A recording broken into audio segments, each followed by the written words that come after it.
Daytime highs approaching 88, southerly winds 5 to 10 miles per hour. Cloudy skies expected tonight, chance of thunderstorms, lows level off around 69. Get weather anytime by calling 824-6101 or online at TaylorvilleDailyNews.com. Right now, it's 67 degrees. WTIM.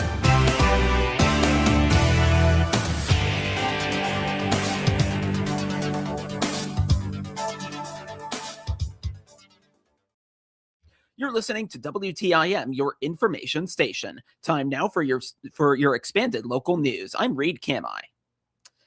The city of Taylorville is preparing for possible legal roadblocks associated with the recently passed ban on kratom. The city council voted in favor of a ban on synthetic and natural forms of the substance at their Monday meeting. The city-level ordinance follows a tabled vote by the Christian County Board in July. That motion came as a result of a proposal the Christian County Health Department passed 2 months prior. Taylorville Mayor Bruce Berry says the concerns on the ban's validity are associated with what can and cannot be enacted at city level. We'll do whatever we think is right, and if they got information that we don't have, I would appreciate if they would give it to us. But right now we're looking on the legality of whether us being a non-home rule city, whether we can actually do that or we have to follow the state's statute on that and things like that. So it'll be up in the air tonight and see what happens. More information on the city of Taylorville is available at taylorville.net. Mayor Bruce Berry appeared as a guest on the WTIM morning show prior to Monday's city council meeting. The Christian County Health Department has confirmed a second mosquito sample has tested positive for West Nile virus this season. The latest positive sample was collected on Monday in Morrisonville and tested by environmental health staff yesterday at the Christian County Health Department's laboratory. The positive result confirms West Nile virus is continuing to circulate in the county. According to the Illinois Department of Public Health, a county is considered positive for West Nile virus when the virus is detected in a mosquito, bird, horse, or human. At this time, the health department has not announced any human cases in Christian County. Health officials say mosquito surveillance and testing will continue throughout the county for the remainder of the season. Residents are encouraged to do their part by removing standing water around their homes where mosquitoes can breed. Common sources include bird baths, buckets, flower pots, old tires, and clogged gutters. People can also reduce their risk of mosquito bites by using insect repellent, wearing long sleeves and pants when outdoors during dawn and dusk, and making sure window and door screens are in good repair. Anyone with questions about West Nile virus or other disease vectors can contact the Christian County Health Department at 217-824-4113. Well, speaking of the health department, they're inviting expectant parents and growing families to attend a free breastfeeding basics class designed to help participants begin their breastfeeding journey with confidence. The class will be held Friday from 6 to 7 at the Christian County Health Department at 730 North Pawnee Street in Taylorville. Led by breastfeeding peer counselor Tani Calloway, the session is open to first-time parents, those expecting another child, or anyone looking for a refresher on breastfeeding basics.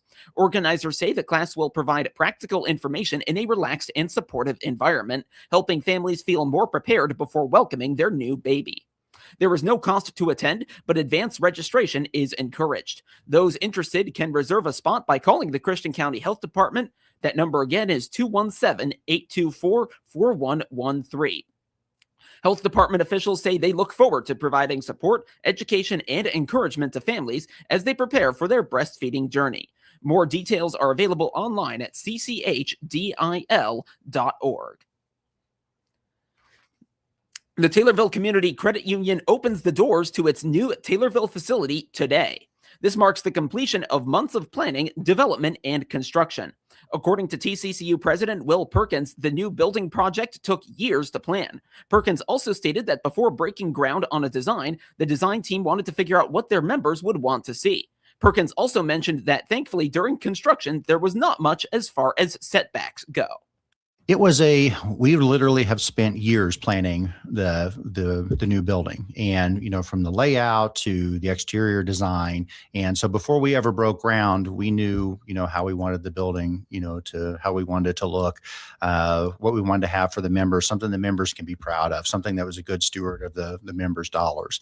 And, hopefully that's something that's, that we've accomplished. I think the members really like it when they come inside. A lot of people I've heard a lot of positive feedback on the exterior of the building. So here when we open on Wednesday, August 5th, that'll be something that's, excited to show off to, to our membership.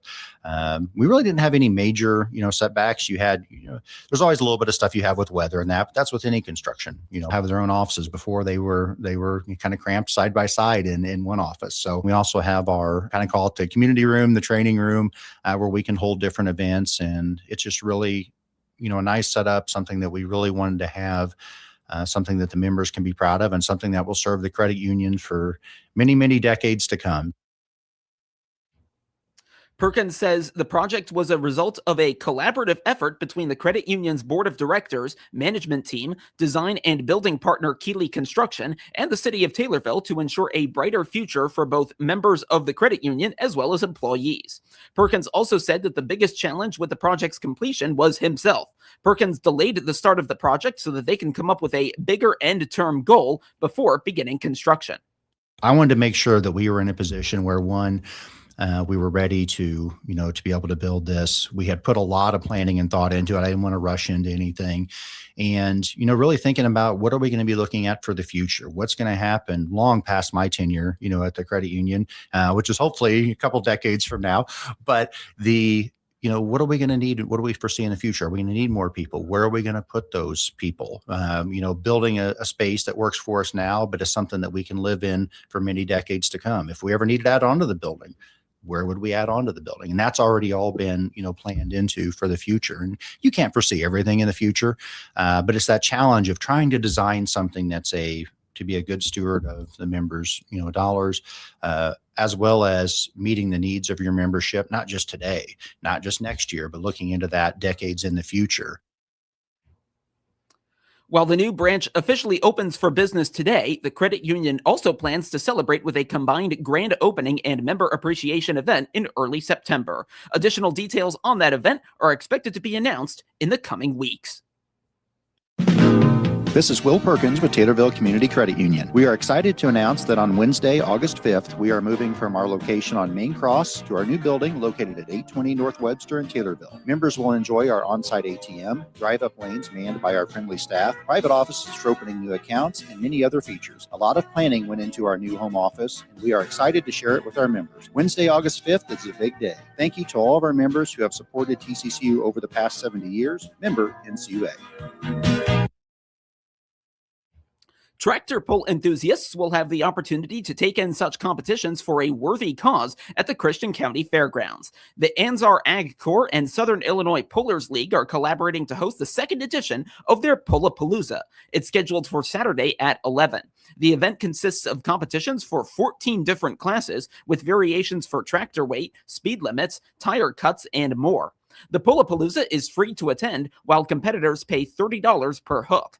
Half of the proceeds are paid out to the top 3 finishers in each class. The other half is donated to Shriners Hospitals for Children. One class is for vintage modified tractors. Jay Gurman, one of the event organizers, says the event hopes to, in part, showcase all kinds of tractors. The classes start at 4,000 pounds at 4 miles an hour, and the distinction between some of the classes are non-cut and cut tires. And they go 4,000, 4,500, 5,000, 5,500, another 5,500. And then we run a 9,500 NA, which means no turbo. They can be straight out of the field. This pull has been made so that people can bring something out of the barn if they want to, a pure stock tractor, and at least have some competition against that. There are fellows that have spent several $1,000s on their tractors. So you'll see all types of I guess, modified and non-modified tractors. Dan Gregory is another event organizer. He says the Anzar Ag Corps have long worked to raise money for Shriners through bringing their tractors to local parades. Parading is a big thing with Shrine. A lot of Shrine units out there. You see them in the little cars. In 91 or 92, there was a group of farmers from Central Illinois, mainly around the Stonington area, that got together and said, "Hey, let's put together a group of Shriners that can parade antique tractors and show off our tractors that we have in the parades." And those guys come together. They put together the Ag Corps, and that's they named it the Ansar Ag Corps. And at one time, probably had. Well, right now we're sitting around 60 members in the Ag Corps, and if you added up all the tractors, I bet we have 200 tractors between all of us, because not a single one of us have just one single tractor. While organizers had room to improve on the first edition last year, they received high praise for the work on the track. We had some growing pains. The advertisement wasn't what it should have been last year, but the people that put the track together last year did a great job, and we've actually are partnering in partnership with the Southern Illinois Pullers League, because they heard that the track was so good. And there was a lot of time and effort spent on the track last year.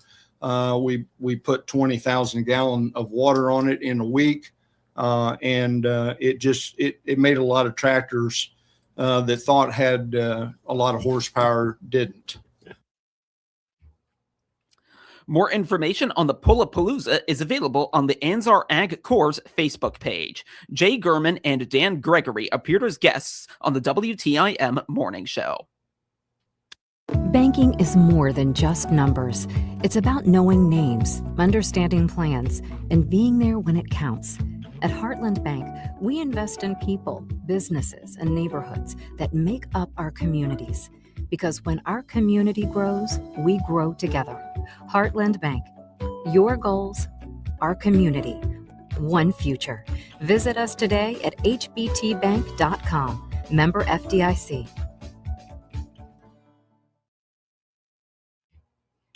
Now to obituaries, which can be found at TaylorvilleDailyNews.com. 76-year-old Karen Sue Willer of Taylorville died last Thursday. Visitation is today from 10:30 till noon at Trinity Lutheran Church in Taylorville. The funeral service will immediately follow. Interment will be at Anderson Cemetery next Wednesday. Cremation rights have been accorded. Arrangements are being handled by McClure Funeral Home and Cremation Services in Taylorville. 85-year-old Judith Ann Johnson of Taylorville died on Saturday. A graveside service will take place today at 11 at Old Stonington Cemetery. Arrangements are being handled by McClure Funeral Home and Cremation Services in Taylorville. 81-year-old Judith Judy Lee Harold DeWerf of Nokomis died on Saturday. Visitation is tomorrow from 10 till noon at Steele Dawson Funeral Home in Nokomis. The funeral service will immediately follow. Burial will be at St. Paul's Cemetery. Arrangements are being handled by Steele Dawson Funeral Home in Nokomis. Get news anytime from your computer or